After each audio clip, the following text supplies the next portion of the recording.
since we last spoke, a lot of things are happening in Kitimat with oil now coming in. Planned port expansion in Kitimat and dual pipeline for natural gas and oil. All on behalf of Alcan, I believe, is the one that's leading the way for the corporations that are coming into Kitimat. And these are detrimental to the environment. We've seen what happened to the wildlife and to the ocean in ocean shores in Alaska with the Valdez catastrophe, and that's going to escalate until we have nothing on the coast that is edible. The water won't be able to support anything because of the hydrocarbon and fluorocarbons that are going to be introduced into the environment. Also, what people don't know is that yes, it does look like the catastrophe in Alaska was cleaned up, but in reality what happened with the oil is that it went down about 6 feet underground and under the sand beds of the Alaska shoreline. So it's still polluting the environment, not directly affecting the birds and the animals, but gases are coming to the surface.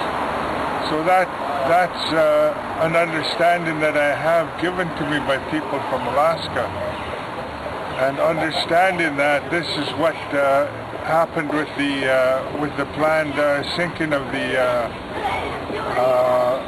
ferry between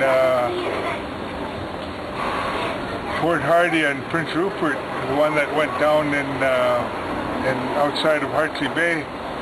That boat is still leaking acids, hydrocarbons, fluorocarbons from the boats, fuel system, and also from the vehicles. So you have all those batteries and all the things necessary for operating the vessel and for the vehicle. They're all adding contamination to the bottom of the ocean, affecting the halibut, salmon, the seaweed, and all the other species that depend on the ocean's environment, the food. So understanding that part, once they start bringing these big deep sea boats carrying liquefied natural gas and oil, any catastrophe, that's going to affect the whole of the Queen Charlotte Islands. They depend heavily on the crab fisheries and the clam beds that they do have. Once you have those boats that Chief Steve Wilson of the Kitimat Village Council is pushing for, is to have those boats come in, and he's not thinking about the neighbors.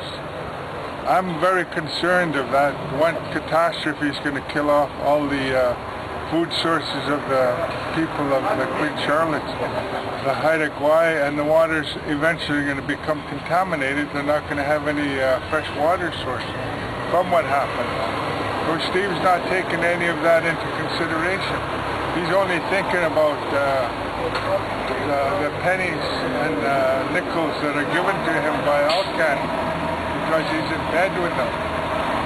Isn't it also they're bringing in oil from the tar sands? That's the tankers will be taking from a pipeline that comes from the tar sands? That's the other thing that Steve's not taking into consideration, is the impact on the Skeena River, the Bulkley Valley, all the way to Calgary. He's not taking the impact of the environment into consideration. He's only, again, thinking about the pennies and nickels that Alcan and the oil companies are giving him,